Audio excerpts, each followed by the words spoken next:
And how many of you are on the phone calls and on the steering committee? Would the steering committee stand up? Steering committee. Yep. Right. And Mark keeps us in line on that too. So at this time, Mark's going to give his report. Sorry. Thank you, Don. Good morning, brothers and sisters. Good morning. It's really great to be here. I really appreciate all of your attendance. Appreciate the work of the steering committee. We have a great activist, diverse steering committee that works really hard to move this campaign forward. It's really well representative of the labor movement and of the forces that really want to move forward on these issues. I want to welcome everybody here. I want to thank the house staff of this hotel, proud members of Unite Here. This is 100%.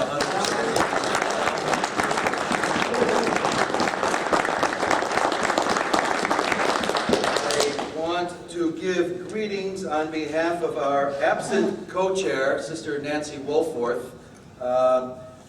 Nancy got very ill in Paris and basically went right from the airport to a Parisian hospital and spent a few days in a Parisian hospital, and then yesterday her condition was stable enough that they were able to fly her to Washington, D.C.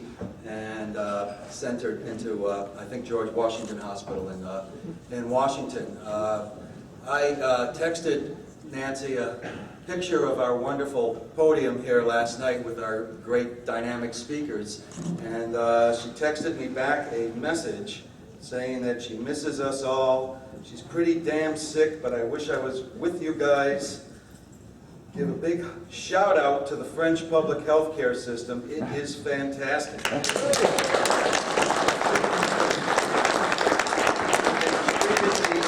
great. Since I've been back in D.C., I've been waiting in the emergency room to get into bed since 1 a.m. It's now 10:30, and I finally got upstairs to a regular hospital. So Nancy just had an experience with the best healthcare system in the world, and what is soon to be, if not already, the worst in the industrialized world. So she's with us not only in spirit, but she has a personal understanding of how important the work that we do here is. I also would like to just mention briefly that yesterday we also got a message of solidarity from the other major union at the French Social Security system. And Alan, you'll have to help me with this. It's Michel Rochette, the General Secretary of FO, which is Fédération... Force ouvrière. Right, thank you. Repeat it, Mark. Don't make me do that, John. Brother Rochette sent us an extensive message. I'm not going to read it to you tonight, but I just want to say that he sent us a message of total solidarity with the conference, and he reiterated what we heard from Sister Bernard yesterday, that all of the workers in the French Social Security system are ready to strike on February 7th, 2013.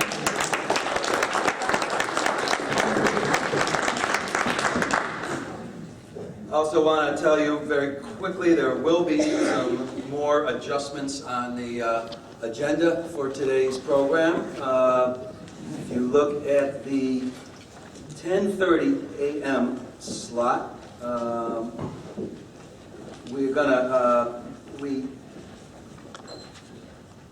to reorganize it a bit. We're going to have one presentation with Ben Johnson, who's the president of the Vermont State AFL-CIO, and Leslie Matthews from Vermont Workers Center, and then a second presentation on the Prop 30 California campaigns with Lenny Podash. David Newby will not comment on those presentations. However, David will be our chair on Sunday morning, taking over some of the co-chair duties. So you'll see David again on Sunday morning. So those are some quick additional changes. Greg Shotwell wants me to tell you all that we collected $275 in donations last night for his poem. Still take them. I think there's still copies back at the table there, but I know he's going to try to come back. It's a beautiful and moving poem. And I think that's it for announcements. Just want to give an overview of where we are today. We launched this labor campaign for single payer almost exactly 4 years ago, just prior to the inauguration of President Obama. And that was, in a lot of ways, was a much more hopeful time, even though we were in the midst of a horrible economic crisis that we've yet to emerge from. It was a much more hopeful time.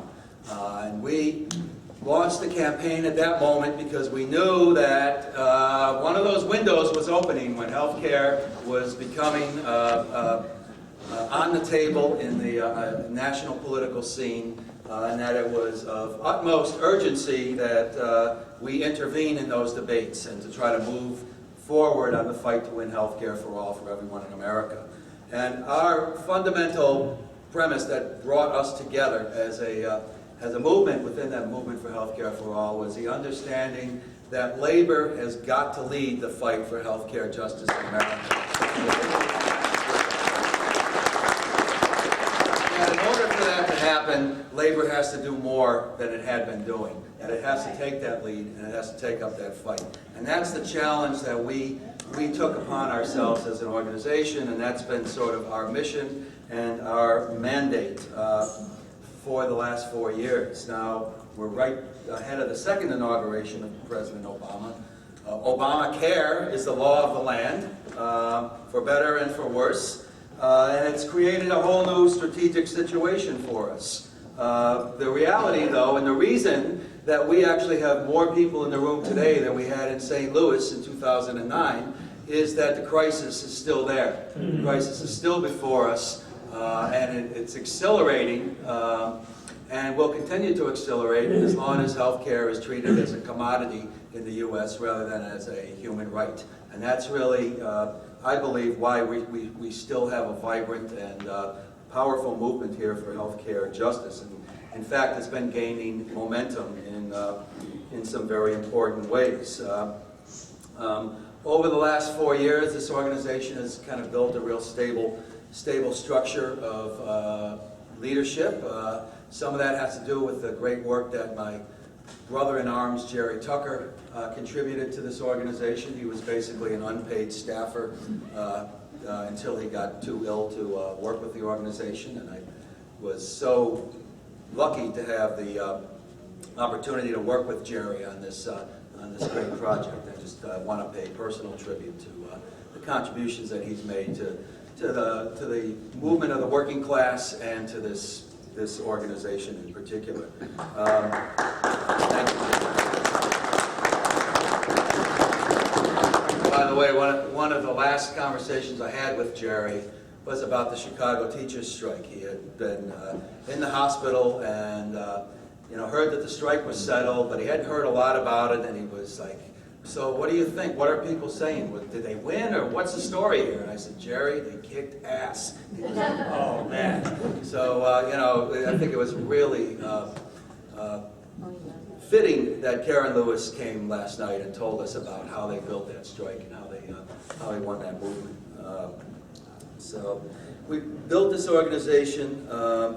We've moved this, the AFL-CIO now has as an official position that it supports a single-payer solution to the healthcare crisis.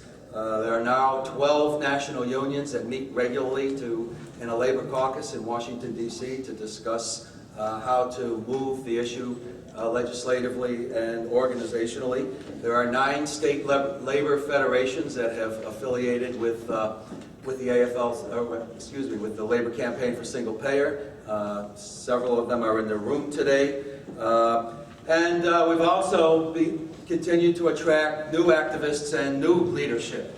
How many people here are at a Labor Campaign meeting for the first time? Well, welcome.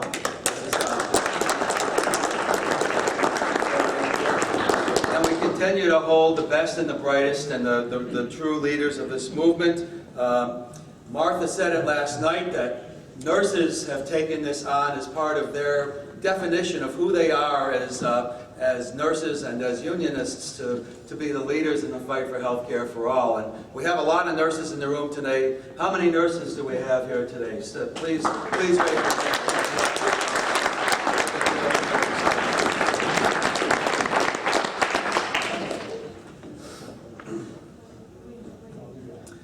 So the themes of this weekend's conference can really be summed up in the AFL-CIO resolution that was passed at the Executive Council last summer. That's in everybody's packet. The conclusion of that resolution reads that America's union movement will not take its eyes off the prize.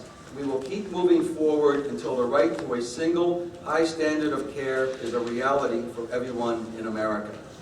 Brothers and sisters, that's the official position of the AFL-CIO. It's a position that they took up because of the work of many of the people in this room, some of you who sit on the AFL-CIO Executive Council and others who moved it in other missions, other capacities. And our mission is to support that position and to make sure that that vision is carried out within the labor movement, and that continues to be our mission. And it's important to remember that when we launched this campaign in 2009, that the AFL-CIO had moved away in the early 1990s from its historic support of single payer, and that it was some of the efforts of people in this room and of our campaign that turned that freighter around and turned it back around in the direction of a single payer solution to the healthcare crisis. And we continue to move on that. We had Richard Trumka address our 2011 meeting in Washington, D.C. that some of you were at. Richard chose to use that meeting to talk about his experience as the president of the mine workers in 1991, where he was on the losing side of that debate. He was fighting for a single-payer position in the AFL and lost that debate in a very close debate. And he encouraged us to continue our work. So there's some significant changes, but we all know that labor must and can do more to move this thing forward. In fact, the only way that we're going to win health care for all in this country is when labor moves beyond the resolutionary politics of passing resolutions and into real political action.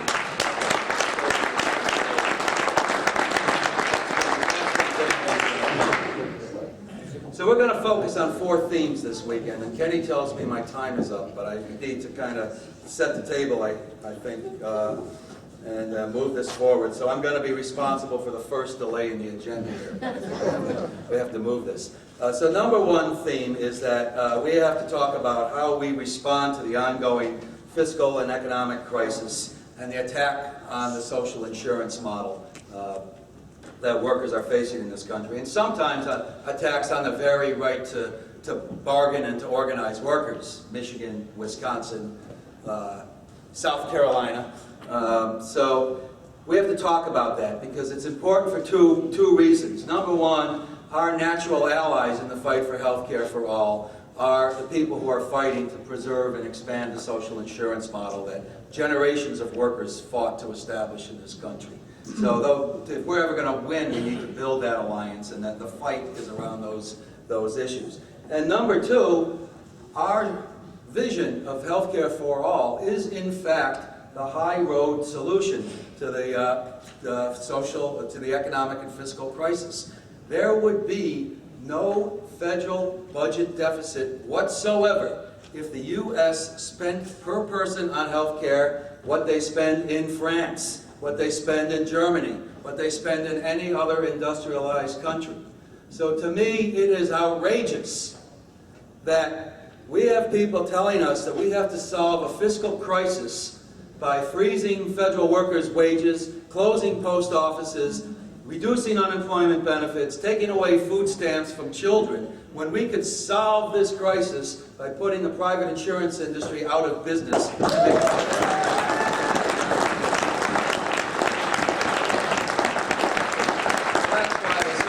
insurance model, I think, helps frame everything that we do. Number two, we have to talk about the continuing crisis in collective bargaining. The ACA does very little to solve the problems that we all face as trade unionists at the bargaining table around bargaining for health care. And everybody in this room who's sat at a bargaining table in the last 5 years will have a story to tell about that. In fact, in some ways it creates some new challenges to what we have to do on the bargaining table, and a new set of crises for Taft-Hartley funds, which have historically been the gold standard of health care for working class Americans. But this also, I believe, creates new organizing opportunities, and we have to begin to talk about that. As you know, collective bargaining is where the rubber meets the road for all of our members. It's the educational moment and the mobilizing moment in many unions where you can connect with the activism that workers have on defending their rights and winning new benefits. So we've got to find a way to reconnect with the collective bargaining crisis. You know, when I first came into this movement, we had a telephone strike in the Northeast that Rand Wilson was very active in, some other folks in this room, where they made the issue of the cuts in their health care as a question of the health care rights for all Americans. And in a very positive way, we're able to do that. We see just the reverse with right-wing populism using our hard-won health care benefits as a point of attack to take them away. So we've got to engage with that. Thirdly, we have to address how to move the labor movement. It's still a problematic issue with the labor movement in terms of how they relate to our fight for health care for all, in terms of their broader political agendas. There's still a lot of problems. I think we got to remind the national labor movement in particular that the election is over, that this is a new world, the election is over, they don't have to worry about the White House for the next 4 years.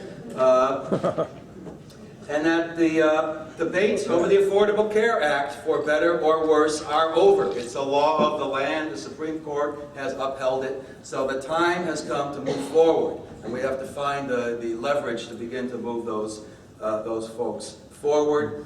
And then finally, we have to emphasize the importance of constructing a mobilization model to win this fight.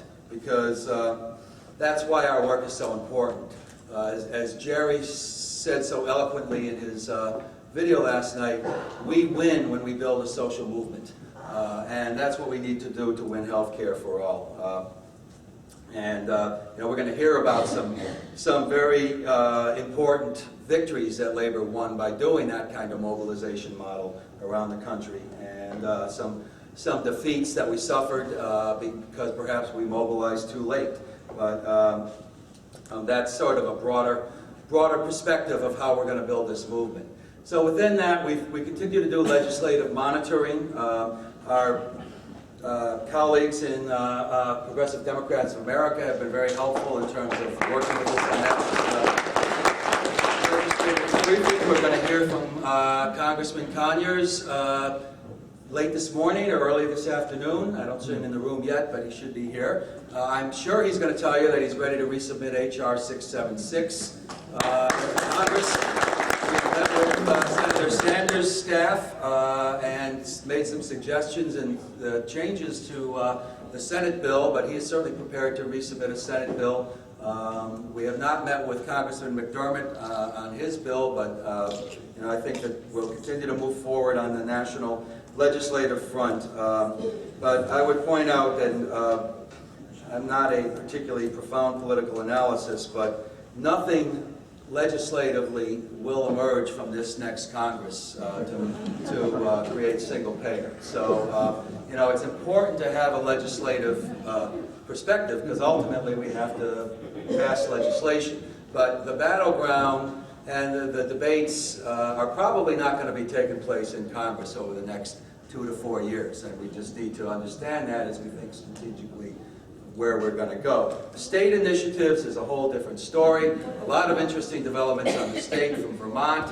California, there's an interesting debate, and I think we're going to hear a little bit about that today, about whether there's even going to be a single payer bill in the next legislature, or whether there's going to have to be a new organizing approach in California. So there's an interesting dynamic there. There's a powerful single payer movement in California with a lot of labor support.